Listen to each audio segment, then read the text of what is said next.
nasta'inu wa nastaghfiruh wa na'udzu billahi min shururi anfusina wa min sayyiati a'malina may yahdihillahu fala mudilla lahu wa may yudlil fala hadiyalah wa asyhadu an la ilaha illallah wa la syarikalah wa asyhadu anna Muhammadan abduhu wa rasuluh la nabiyya ba'da.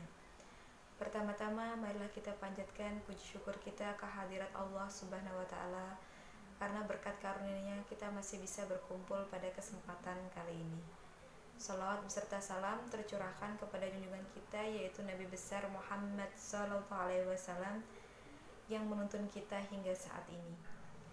Kepada yang terhormat Bapak Ibu semua dan teman-teman yang saya cintai, ada sebuah ungkapan yang sudah tidak asing bagi telinga kita bahwa surga ada di bawah telapak kaki ibu.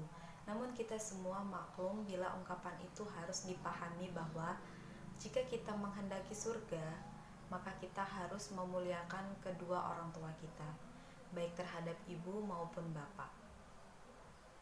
Kalau kita benar-benar tulus menyayangi dan mencintai orang tua, serta menempatkan kepentingan orang tua di atas kepentingan sendiri dan menjadikan diri kita ini sebagai tempat tumpuan hidup kedua orang kita, insya Allah jalan hidup kita menjadi lancar, banyak berkah dan penuh kebahagiaan. Sebaliknya, kalau kita biasa-biasa saja terhadap orang tua, tidak ada perhatian khusus terhadap kedua orang tua kita, maka jalan hidup kita pun akan biasa-biasa saja. Orang tua kita adalah sebagai wakil Allah Subhanahu wa taala di bumi ini. Kalau kita menyepelekan orang tua kita, maka Allah pun akan menyepelekan kita. Apalagi kita sampai berani menghina orang tua, menentang perintahnya, dan tidak menghargai orang tua, sudah pasti Allah pun akan murka kepada kita. Barang siapa yang berani dan tidak memuliakan orang tua, maka kehidupan sehari-hari seseorang tersebut akan banyak mengalami kesulitan hidup, menderita lahir dan batin, serta selalu ditimpa permasalahan dalam banyak hal. Wa qadha rabbuka alla ta'budu illa iyyahu wa bil walidaini ihsana imma yablughanna 'indaka al-kibara ahaduhuma فلا تقل لهما أف ولا تنهرهما وقل لهما قولا كريما واخفض لهما جناح الذل من الرحمة وقل رب ارحمهما كما ربياني صغيرا اصلوها فاصبروا أو لا تصبروا سواء عليكم إنما تجزون ما كنتم تعملون.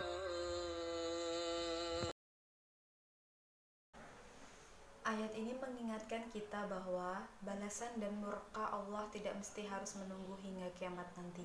Namun banyak yang langsung dirasakan saat masih dunia ini bagi hamba-hambanya yang berani melawan dan menyiakan kedua orang tuanya. Rasulullah bersabda, semua perbuatan dosa balasannya ditangguhkan oleh Allah Subhanahu wa taala sesuai dengan kehendaknya hingga hari kiamat, kecuali dosa menyakiti hati orang tua.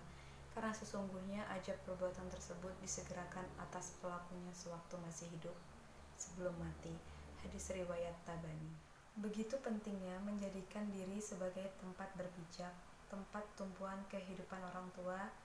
Islam telah menempatkan kebaikan dan sikap hormat kepada orang tua berada satu tingkat di bawah keimanan kepada Allah Subhanahu wa taala, selama orang tua tersebut dalam keimanan kepada Allah. Rasul bersabda, orang yang paling besar haknya untuk dimuliakan bagi perempuan adalah suaminya, dan orang yang paling berhak dimuliakan bagi pria adalah ibunya. Salah satu pesan Rasul adalah kepada para istri, ingatlah, sikap dan perilakumu terhadap suamimu akan menentukan nasibmu ke surga atau ke neraka. Hadis di atas berarti bahwa seorang perempuan harus berbakti kepada suaminya dan pria harus berbakti kepada ibunya. Para istri hendaklah menjadi istri yang soleha yang membantu dan mendorong suaminya untuk memuliakan orang tuanya, khususnya kepada ibunya. Dan para suami hendaknya bijaksana memudahkan istri memuliakan orang tuanya juga. Coba renungkan, apakah kita semua ini sudah termasuk anak yang memuliakan orang tua? Sudahkah kita memuliakan orang tua sebagaimana mereka ingin diperlakukan? Sudahkah kita secara bersungguh-sungguh mencari tahu hal-hal yang sangat diinginkan, dibutuhkan, dan diharapkan kedua orang tua kita, dan berusaha untuk memenuhinya, selama tidak bertentangan dengan syariat agama? Seberapa seringkah kita mengingat orang tua dan mendoakan untuk keselamatan dunia dan akhirat kedua orang tua kita? Bapak Ibu yang saya hormati dan teman-teman yang saya cintai, sebagai kesimpulan, marilah kita berusaha untuk melakukan yang terbaik untuk kedua orang tua kita, termasuk mertua, semaksimal yang kita bisa. Insya Allah mereka akan ridho kepada kita. Banyak-banyaklah bersyukur dan mendoakan kedua orang tua kita yang telah melahirkan kita, membesarkan kita, mendidik dan menyayangi kita. Karena ridho Allah bergantung pada ridho orang tua, maka doa orang tua pun akan didengar dan dikabulkan oleh Allah Subhanahu wa Ta'ala. Itulah yang dapat saya sampaikan.